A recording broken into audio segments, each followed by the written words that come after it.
Bueno, Julio Enche, tienes un libro que yo creo que es bastante trascendente sobre las leyes de Indias. Hay dos cosas que te quiero preguntar. La primera, ¿cómo se te ocurrió iniciar una singladura de este estilo, que es hacer un libro, que es algo muy laborioso? Y sobre todo, ¿qué trascendencia tiene todo eso que has encontrado y que has descubierto como estudioso de las leyes de Indias? Bueno, vamos a ver. Primero, un libro me motivó que en cierta invitación para hablar en una charla sobre las leyes de Indias hubiese, desgraciadamente, tan poco publicado y tan poco al alcance de la mano de los que quisieran conocer y estudiar, cosa que me pareció una aberración, porque las leyes de Indias es un sistema legal que duró 300 años, nada más y nada menos. Aquí tenemos un Código Civil de hace 180 años, una Constitución de hace 50, o sea, no hemos tenido un sistema legal que dure 300 años y en América ni lo sueñan, y sin embargo eso se deja como de lado. Me sorprendió muchísimo, me causó mucha desazón. La pandemia me ayudó en un momento dado a hacer ese esfuerzo de investigación, de documentación, porque estar encerrado en casa, desde luego, da un impulso, o me dio el impulso para aprovechar ese momento. Las leyes de Indias. La precursora fue la reina Isabel, otra vez más. ¿Por qué? Porque en el primer momento es cuando llega Colón de su primer viaje, llega a Barcelona, donde le reciben los reyes católicos. Colón había pasado previamente por Lisboa para restregarle al rey de Portugal, que había encontrado tierra, como él decía, o como él pensaba. Y llegan de milagro, porque de hecho la vuelta fue en todo momento un riesgo que juraron ir a Sevilla a dar gracias a Dios, a un santuario, si volvían vivos, porque se vieron muchas veces en ocasión de perecer toda la tripulación de las dos naves que vinieron de América.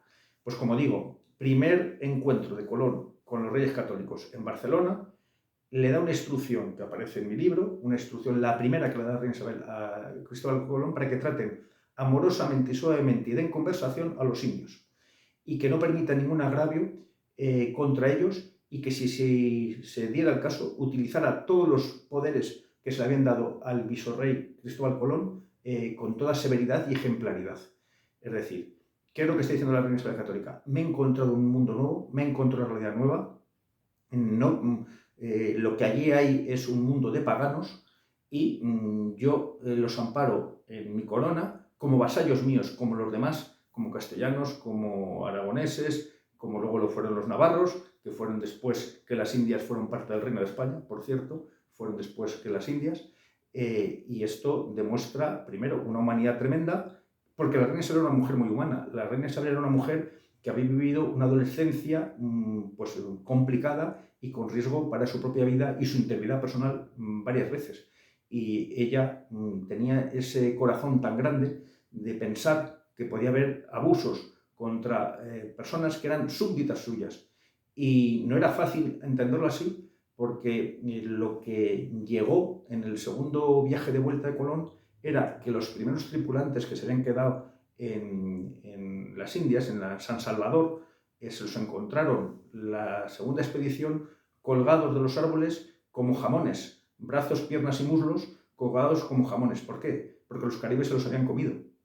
Y en todo momento la reina Isabel entiende que esos pueblos que discutían la naturaleza humana, que discutían o hablaban de su salvajismo como seres que no tenían los mismos derechos que entendían en la época que otros vasallos del reino, por ser pueblos que tenían alma, a diferencia de los salvajes que entendían que no tenían alma y que había todo el derecho a la esclavitud, la reina Isabel es contundente y tajante desde el primer momento cuando traen cautivos a 300 indios en el segundo viaje.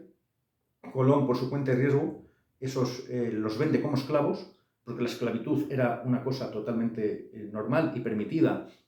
Los propios españoles fuimos esclavos de los turcos, de los otomanos, de los pueblos del norte de África. Cuando los capturaban por razón de guerra o por razón de naturaleza, los hombres podían ser esclavos, y Colón trajo a 300 indios en la convicción de que podía venderlos como esclavos, entre otras razones porque los primeros viajes a América fueron ruinosos y no consiguió un solo duro, como vulgarmente decimos. Cuando la reina se entera de este hecho, la reina Isabel le dice que quién es Colón, enérgicamente, que quién es Colón para hacer esclavos a sus vasallos y que han ido a América a salvar almas para el cielo y no a hacer esclavos para la tierra.